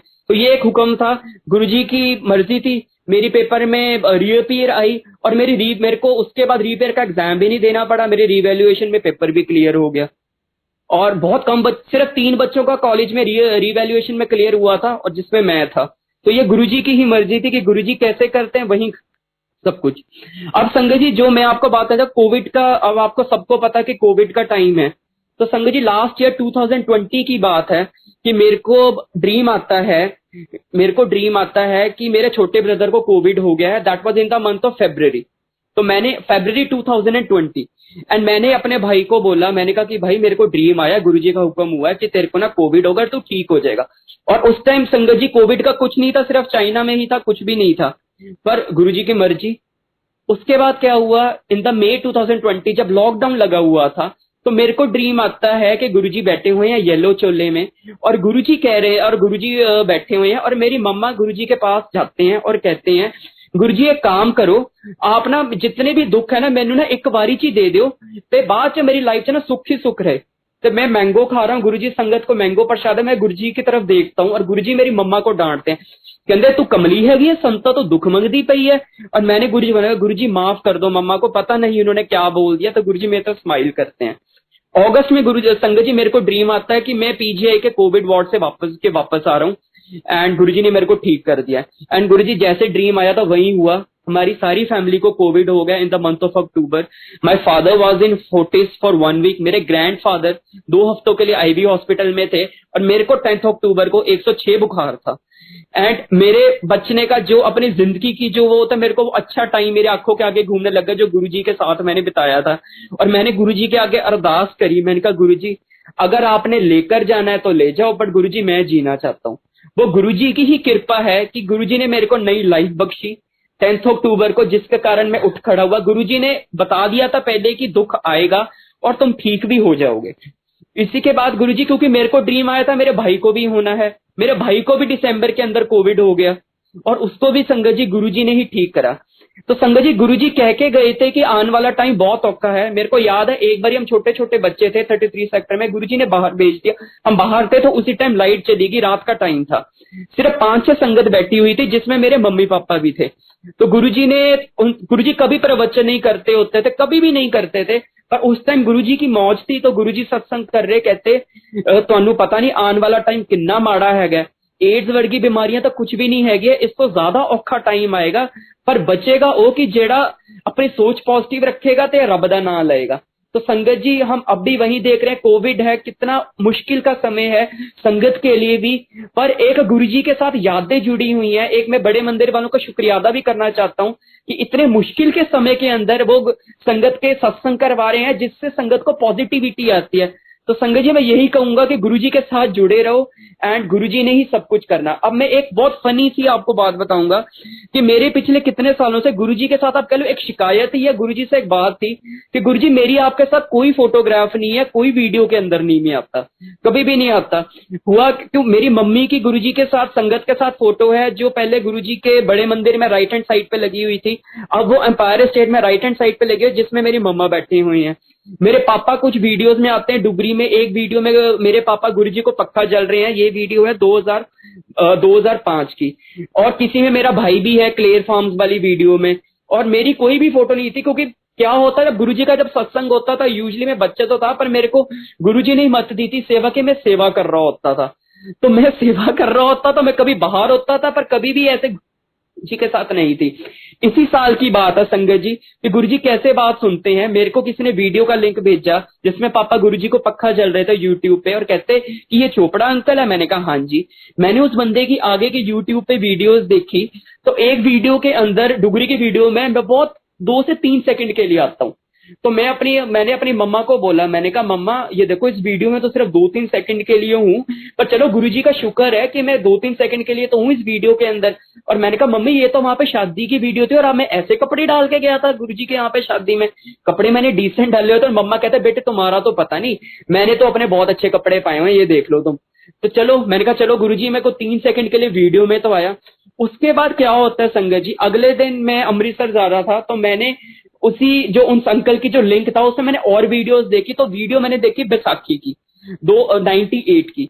तो संगत जी मैं वो वीडियो देख के रो पड़ा। तो उसमें मैंने देखा कि मैं और मेरा छोटा भाई गुरुजी से प्रसाद, मेरा छोटा भाई बहुत ही छोटा था, वो चल भी नहीं पा रहा है प्रॉपर, हम दोनों गुरुजी को मत्था टेक रहे हैं, गुरुजी से हम प्रसाद ले रहे हैं और बाद में बैठे किए। तो मैंने कहा कि गुरुजी मैं तो कह रहा था कि मेरी किसी में फोटो ही नहीं है, आपने तो वीडियो में मेरे को डाल दिया कि मैं आपसे प्रसाद ले रहा हूँ। तो गुरुजी बिल्कुल मुरादें पूरी करते हैं, उस टाइम नहीं करते, चाहे इतने सालों बाद गुरुजी ने करी, पर उन्होंने करी तो सही। तो गुरुजी का मैं कैसे शुक्राना करूं कि मेरी हर एक सांस पे गुरुजी का नाम है, कि जो उन्होंने मेरे को एक एक सांस में गुरुजी का नाम है। तो संगत जी इसी तरह मैं एक सत्संग आपके साथ शेयर करता हूँ। वो संगत गुरुजी है 2019 जब गुरुजी का समाधि दिवस था, तो डुगरी में जब सत्संग का मेरी सेवा लगी हुई थी, मेरी अपनी सेवा खत्म होगी होल्डिंग एरिया की, तो उसके बाद मैंने कहा कि मैंने तो अंदर मत्था ही नहीं टेका। तो मैंने जब अंदर मत्था टेकने के लिए देखा तो वहां बहुत रश लगा हुआ था। एंड संगत जी डिसिप्लिन मेंटेन करना बहुत जरूरी है, अंदर एंट्री नहीं थी क्योंकि बहुत ज्यादा रश था। तो मैंने एक अंकल को रिक्वेस्ट करी, कहते नहीं, इतने में पता नहीं क्या था, मैंने मन में कहा, मैंने कहा बॉस तो आज क्या मत्था टेकना नहीं मिलेगा गुरुजी को, कि मन में ही I used to address him as boss. तो इतने क्या होता है, एक सेवादार अंदर से आता है, डॉक्टर पुनीत के साथ मैं खड़ा हूं, डॉक्टर पुनीत को और मेरे को अंदर ले जाते हैं। मैंने नीचे दरबार में मत्था टेका, तो उसी टाइम जब दरबार में जिनकी ड्यूटी थी वो मेरे को कहते कि अंकल आप सेवादार हो। मैंने कहा हाँ जी अंकल मैं सेवादार हूँ। कहते अंकल मेरे को ना कोऑर्डिनेटर का फोन आ गया, मेरे को जाना पड़ेगा, आप प्लीज इधर सेवा कर लोगे दरबार में। तो मैं उस टाइम रो पड़ा मन के अंदर, मैंने कहा कि गुरुजी मैं तो कह रहा था मेरे को आपको मत्था टेकने का मौका नहीं मिलेगा, यहाँ पर तो आपने मेरे को दरबार की सेवा दे दी, तो वो कौन दे सकता है, तो वो मालिक ही दे सकता है कि गुरुजी कैसे मुरादें पूरी करते हैं। एक ही बारी ऐसी बात है कि गुरुजी के बड़े मंदिर की, तो हम ईस्ट ऑफ कैलाश में रुके थे चाचा जी के घर, हम लेट हो गए, 7:30-8 बज गए। आई थिंक ये गुरुजी के बर्थडे का ही सत्संग है, तो बैसाखी का या बर्थडे का ही है। तो हम लेट हो गए, तो मेरे पापा कहते कि बेटे अब तो लेट हो गए, गुरुजी तो अब आगे होंगे। तो मैंने कहा नहीं पापा मेरे को गुरुजी पे भरोसा है, गुरुजी आज लेट आएंगे।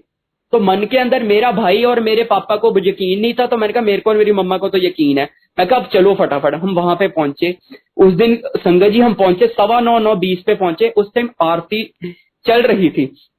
मैंने अपने शूज वहां पे फेंके और मेरी मम्मा पता नहीं कौन से गेट से गए, मैं कौन से गेट से गया और गुरुजी की ऐसे हुक्म है कि गुरुजी की जब आरती खत्म होने वाली थी उस टाइम मैंने और मेरी मम्मा ने गुरुजी की आरती कर ली और गुरुजी ने हमें देख के इतना स्माइल करा। मैंने कहा गुरुजी हंस रहे होंगे कि कितने ढीठ हैं कि मैं दौड़ दौड़ के आई ने, बट वो कौन पूरा कर सकता है, वो गुरुजी ही कर सकते हैं, कि वो आपके अंदर के मन का भाव को देखते हैं, सब कुछ वही देखते हैं। संगत जी बस मेरी आपसे यही रिक्वेस्ट है कि कोविड का टाइम है, प्लीज जितना आप सिमरन कर सकते हैं गुरुजी का करिए, अपनी सोच पॉजिटिव रखिए, ये सोचिए कि गुरुजी आपके साथ हैं। इसी के साथ मैं शुक्राना भी करना, मैं सत्संग खत्म करते हुए शुक्राना भी करना चाहूंगा बड़े मंदिर का, जो संगत से सत्संग करवाते हैं, जो इतने बढ़िया तरीके से सारा कुछ मैनेज करते हैं कि उनके इन बड़े मंदिर की तरफ से एक संगत को पॉजिटिविटी जा रही है कि गुरुजी के साथ जुड़े रहो, गुरुजी हैं, गुरुजी कहीं नहीं गए हैं, गुरुजी हमारे पास हैं, गुरुजी हमारे साथ अंग संग सही हैं। इसी करके संगत जी मेरे से कोई गलती होगी और मेरे को प्लीज माफ करना, और मैं थैंक यू करता हूँ बड़े मंदिर का कि जिन्होंने हमें आज सत्संग करने के लिए मौका दिया। जय गुरु जी। सॉरी संगत जी थोड़ा टाइम हो गया, बट थोड़ा एक्सटेंड हो गया, बट संगत जी माफी चाहता हूँ। And thank you Guru ji, and thank you to बड़ा मंदिर, थैंक यू टू बड़ा मंदिर, thank you Guru ji, thanks a ton अपने साथ जोड़ी रखने के लिए। Thank you Guru ji, thank you Guru ji, and thank you गुरु जी। जय गुरु जी।